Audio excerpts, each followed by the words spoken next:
tungkol po dito sa isinusulong nga pong pagbabago sa ating konstitusyon regarding Chacha. Napaka-issue po nito, lalo na sa paraan po ng People's Initiative. Ano ho ba ang inyong pananaw hinggil po dyan? Well, alam mo, Jade, at ako talaga, strong advocate ako ng charter change. Ano? Strong. Kasi need of the times eh. Ikumpara mo nung nagawa yung kwan natin, iba na yung panahon eh. Noon wala pang ganong importansya yung kwan eh. Wala pa masyadong teknolohiya. Ngayon, nabago na lahat eh. So, kailangan mag-adapt na rin yung ating constitution. Pero kung the way I heard it, the way they're doing it, unethical, merong bribe, merong money, yun ang allegations, yun ay mali.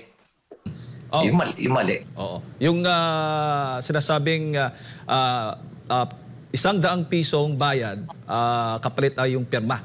Yan ho ba ay nakaabot na sa Baguio City, Mayor?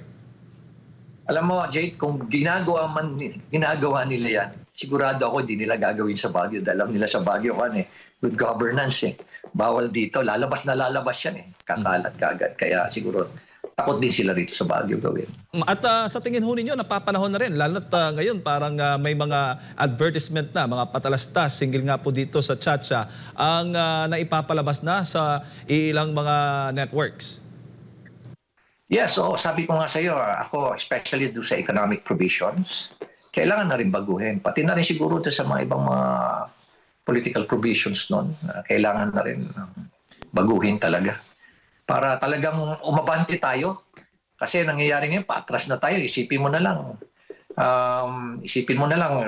inovertikan na tayo ng Vietnam as early as 2019. So, kailangan na rin natin yon. Pero, alam mo, dapat isa rin baguhin dito, pag-uugali ng ating mga politiko rin. Dahil nga sa issue ng corruption, grabe na eh. Matindi na at kailangan na rin na talagang magkaroon ng agresibong kampanya laban sa corruption.